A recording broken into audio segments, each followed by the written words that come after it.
The next speaker in today's lineup is Tom Hopkins. Tom has earned the reputation of being America's #1 how-to sales trainer. Over 5 million salespeople, entrepreneurs, and sales managers on 5 continents have benefited from his live training events. He's perfected his selling skills during his 8-year real estate career, in which he received numerous awards. In his last year selling real estate, he sold 365 homes. That's an average of 1 every day, folks, something that was unheard of at the time and has rarely been matched even today. Since that time, he's developed and customized his proven effective selling skills for over 250 industries. He's authored 18 books on the subjects of selling and success, and over 2.9 million copies of those books have been read by sales pros the world over.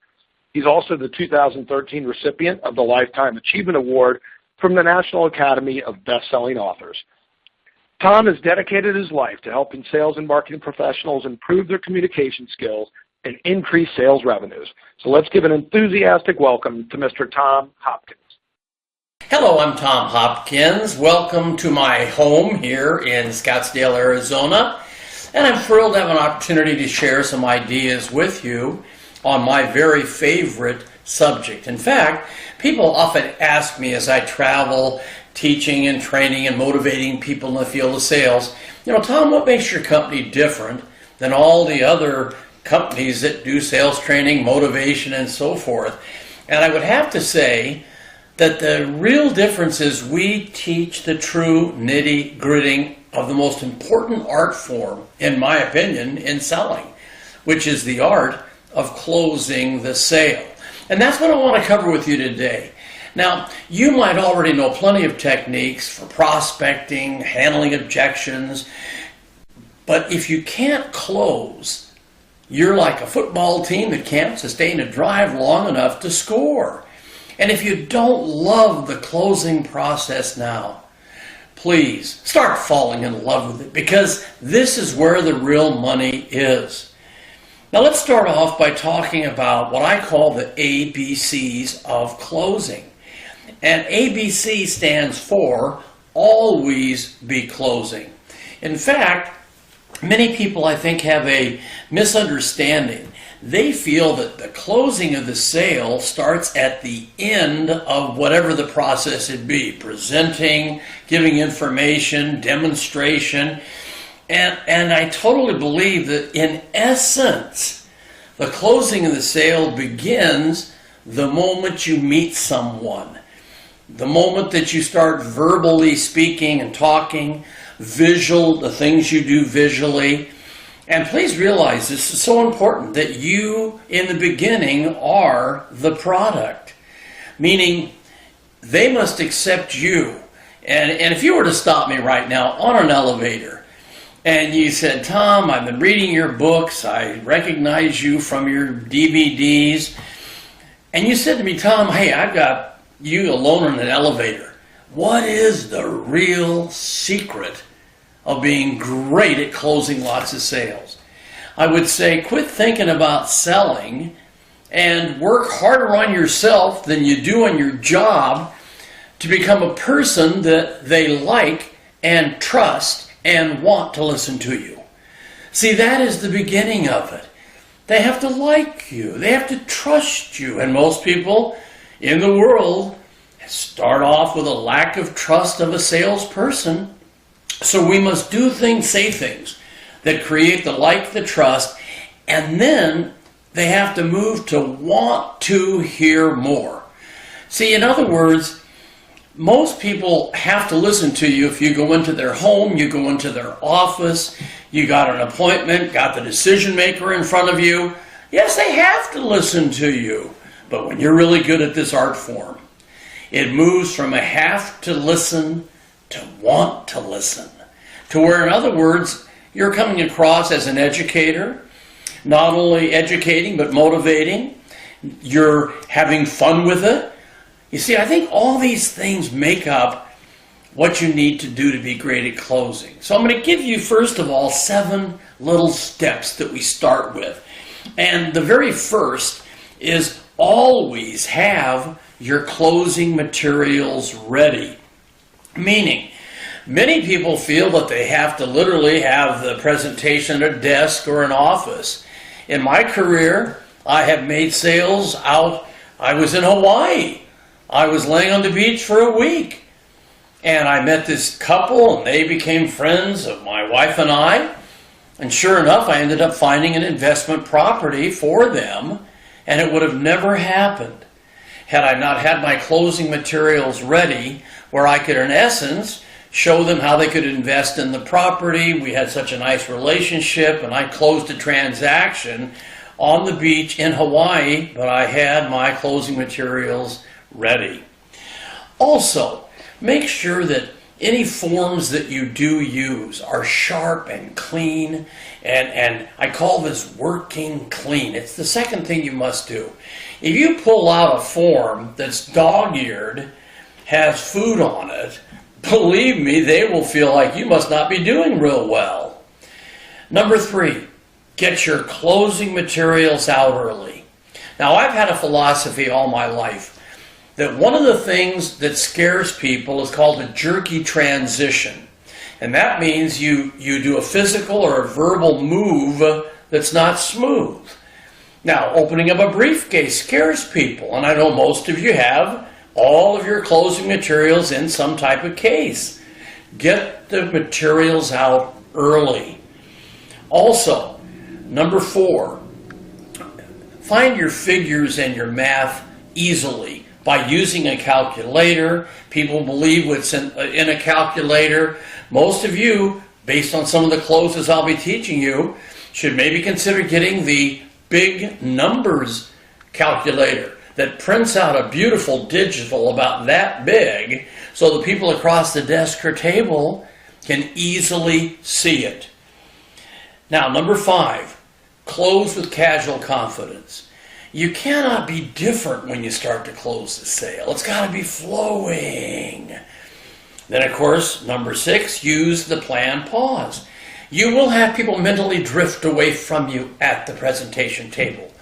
They may mentally go out into the other room for something that they're thinking about. Whenever you feel them mentally leaving you, that's what I want you to do. Do a nice planned pause, and they will come right back in to your presentation. Then you also, step number 7, want to use test or trial closes. Now, a test or trial close is a little question you ask that's not blatant, but tests how they feel about going further. I can't tell you the number of times that I've just smiled after I've given them the facts, the figures, and said, how are you feeling about all this so far? See, I didn't ask you to purchase.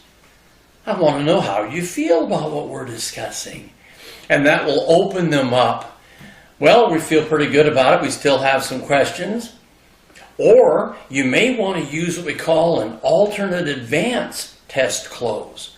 I've got a couple here that I just love. Listen to this one. Helen, would you prefer to have your electronic bank transfers made on the 10th or the 15th? See, that's an alternate. She can't say yes or no. Pick 10, pick 15. Either one, I'm closing transaction. Or you might even try this. Should we set a delivery date on the 1st or the 15th? They can't say yes or no. Pick one of the alternates, 1st or 15th. Or you might try this test close. We call this the porcupine test close.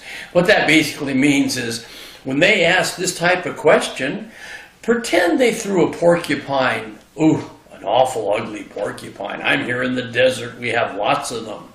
You wouldn't want a porcupine in your lap, but if they throw you this question, throw it back. They might say, Tom, does this system come with the speakers pictured on the brochure? Well, it's tempting to give them a yes, but you didn't close. Answer it with the question. Are the speakers pictured the ones you'd like to have? When they say yes, they in essence bought the speakers, but the entire system must come with them. Isn't that fun? Or you might try test close number 3, which we call this the erroneous conclusion test close. It's really a built-in error, a mistake you say, but when they correct you, in essence, they've bought. For example, you might say, now, you said your mother's coming on the 15th, right? And of course they say, oh, no, Tom, it's on the 10th. Oh, thank you. Let me make a note of that. Now that is called the erroneous conclusion, a built-in mistake. When they correct you, hot dog, they've bought. Here's test close number 4. As I mentioned to you earlier, I want you to hear it again. Does all this make sense, and how are you feeling about it? Or as simple as how do you feel about all this so far? Oh, I love that little question. I've asked it thousands and thousands of times during my 8 years of helping people say yes to investing in a home, which was the background I had. Now, we start off in what we call power closing with what we call the basic oral close. And of course, it can be as simple as, would you like to take care of this with a check or with a credit card? That is an oral close. They make a decision and you've closed. Or, by the way, John, what purchase order number would be assigned to this requisition? Now they give you the purchase order number, you make a note of it and close the transaction. Or many of you will be using what we call a basic written close, also known as 7 words. Let me make a note of that. And this is something that you would say when they would respond favorably to any of your final or test closing questions. They, of course, I used to just love it. When suddenly the buyer would say, well, listen, will they leave that swing set? Well, see, right away I know they wouldn't ask that in a property or a home they disliked. And I'd smile and just say, would the swing set be something the children would enjoy? When they say, yes, they should leave that, they have just purchased a swing set. So try these wonderful little techniques. I love the sharp angle close. This carries the porcupine technique to a higher level of effectiveness. In other words, watch how this works. They say to you, hey Tom, if we decide to go with your product, we'd like to take delivery on June 13th. Could you handle that? Don't say yes or no. Just warmly say, if I can guarantee delivery by the 13th, are you ready to proceed? When they say yes, you have closed the transaction. Oh, closing the sale is such a fun art form. And you know, we have an approximate 11 million salespeople in the United States. Only a handful know what to say when they want to think it over. Oh, master this little presentation. When they say they want to think it over, just learn these words. Smile and say, oh, that's fine, Bob. Obviously, you wouldn't take your time thinking this over unless you were seriously interested, would you? I mean, I'm sure you're not telling me that to get rid of me. So may I assume you'll give it very careful consideration? Oh, yes, we will, Tom. Well, just to clarify my thinking. What phase of this opportunity is it that you'd like to think over? Is it the quality of the service I'll render? No, we're impressed with you, Tom. Is it something I might have forgotten to cover? No, I think that's been very thorough. Hey, level with me. Could your hesitation be the money? Most of the time it is the money. I'm hoping right now they'll just say, Tom, I feel it might cost too much. So I will then say, you know, John, today most things do. Can you tell me about how much, too much, you feel it is? Now what they must do is elaborate on how much too much it is. And by the way, if people negotiate on the money, there is sincere interest. They would not do that unless there was interest. Many people are afraid to hear them say it's more than they want to spend, it costs too much. A pro isn't. A pro is sitting there going, come on, if it's too much, let's get the money on the table, let's negotiate. People want a bargain today. And you have to make them, in a way, believe they're getting a really good opportunity. And also, when you're closing the sale and you're asking all the right questions, Make sure that they're questions, number one, they can answer, but also number two, that all the answers confirm the fact they're going ahead. I hope you review this quick little session. I hope you watch it many times. And more than you know, I hope one or two ideas helps you make a greater income. And if that happens, then I've done the right thing today. Haven't I?